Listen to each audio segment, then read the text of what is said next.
Hi everyone, खुलुमबाय नोंथांमोन बयखौबो जोंनि Ssfamily YouTube चेनेलाव बरायहरनाय थाबाय।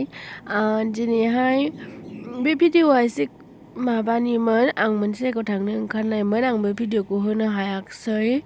दा आं नैबे बोराया माबा मोनसे एवनानै जाहोनो नागिरदों आंनो, बेयावनो आं होफानोसै आरो। नै आंना बोराया माबा संनो नागिरदों जुखामनि दै होदो।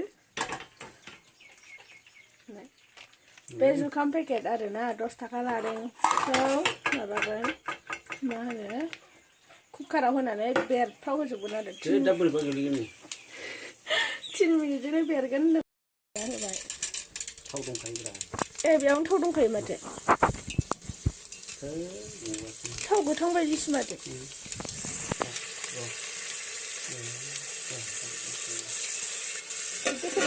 नै दाखिनिजों बे माबाखौ खोबलायाखै, कुकारनि माबाखौ खोबलायासै, बेखौनो ओरैनो खोबथ'बाय आरो बे बेरनाया फ्राव फ्राव थाङिनि थाखायल'।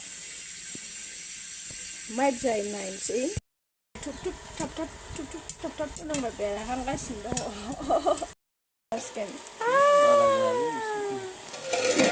मानो खोबफिनखो? जाखाजोब्बाय नालाय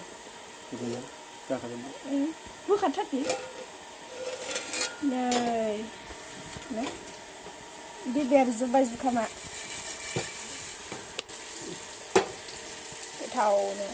गोथाव मिलायसिनबाय नायल' नों साहा फुदुंसै जुखामजों जानो। होबावबाय आंनाबो नै बिदि फार्स्टआव थाव दंखायो एवनो।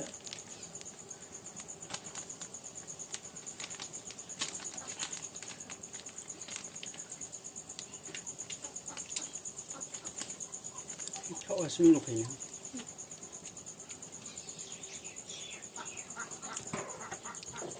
नै सायानो गोदौगासिनो।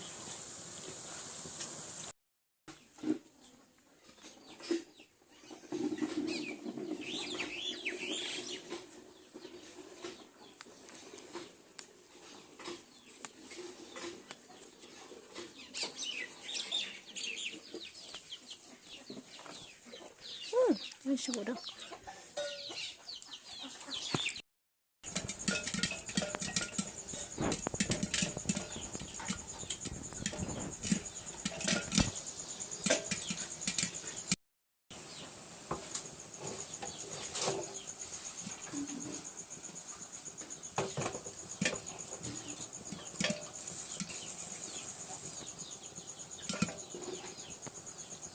जाबायलै